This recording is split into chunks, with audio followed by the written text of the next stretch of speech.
Mi nombre es Paula Vargas y hoy voy a hablar sobre el movimiento rectilíneo uniforme. ¿Qué es?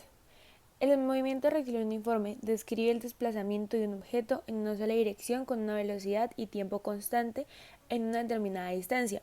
El movimiento rectilíneo uniforme puede ser observado dentro de un plano, donde el movimiento es en línea recta y se desplaza hacia una dirección.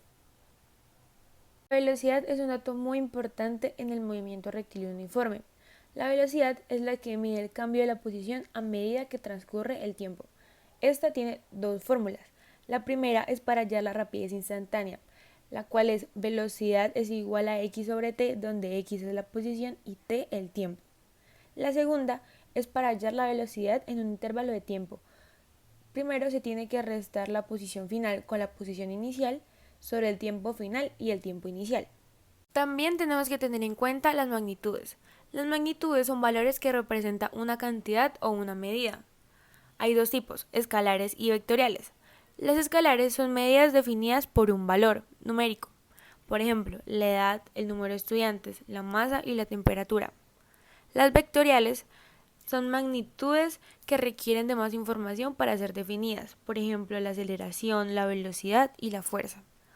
Para hallar la medida de magnitud en la gráfica se necesita usar Pitágoras, que es h a la 2 es igual a la 2 más b a la 2, donde h es la hipotenusa o lo que queremos hallar en este caso, que es la magnitud, a es el cateto 1 y b es el cateto 2.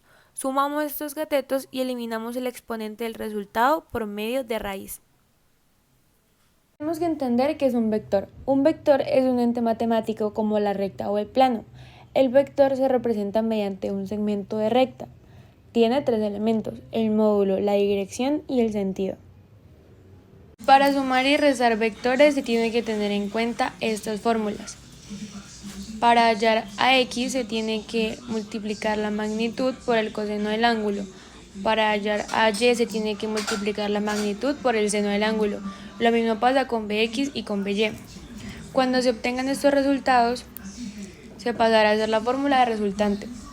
Esta es ax más bx y ay por by. Esto es x con x y y con y. Después de hacer esta operación, se obtendrán los resultados finales.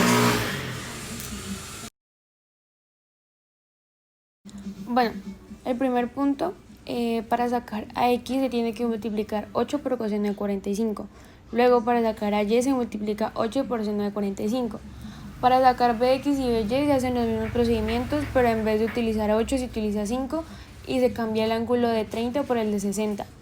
Para sacar los resultantes se debe operar las x con las x y las y con las y. Se utiliza el menos porque el resultado de las operaciones anteriores fue negativo. Para sacar el nuevo vector, los resultantes de Rx y Ry se elevan a las 2. Lo sumamos y el resultado que nos dé le sacamos raíz cuadrada.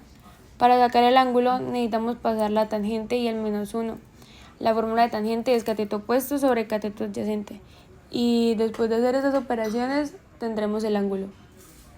Para realizar el punto 2 conocemos que xa más xb es igual a 200. Xa es distancia a y xb es distancia b. La fórmula que usamos es VA por T más VB multiplicado por T menos un medio y eso da 200. VA equivale a 72 kilómetros por T, que es lo que vamos a hallar. V equivale a 90. Después de saber esos datos se les lleva a cabo la operación. El tiempo A, o sea TA, nos da 1.51 y para hallar el TB necesitamos usar el tiempo A y restarle un medio. Ahora vamos a calcular la posición en donde se encuentran. XA se va a hallar a partir de la distancia A por el tiempo A, es decir, 72 por 1.5. Esto da 108,72 kilómetros. Para saber la posición B, se multiplica 90 por 1.01, que es lo que dio el tiempo B. Luego se resta por un medio. Se resta por un medio porque eso significa que salió media hora tarde. Esto nos da 45.9 kilómetros. Escogí la opción A, o sea la situación 1, porque de todas esta alcanza la distancia mayor en menos tiempo. Para realizar el punto 4 tenemos que tener la gráfica de tiempo y distancia. Lo primero que tenemos que hacer es ubicar los puntos, los cuales son A, B, C, D y E. Encontraremos la velocidad dividiendo 250 sobre 4. 250 porque es la distancia alcanzada y 4 porque es donde está ubicado el punto D.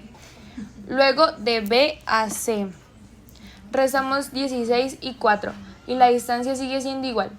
De C a D, C está ubicado en el punto 20 y 20 menos 16 da 4. De D a E es 0 sobre 20 porque 0 es la velocidad y esa está constante y 20 ya que 40 menos 20 es 20.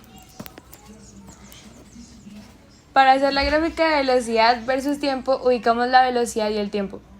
Ubicamos las velocidades que hallamos anteriormente. La primera velocidad dio 62,5. La ponemos en el 4 ya que este fue el tiempo que marcaba y hacemos esto con todos.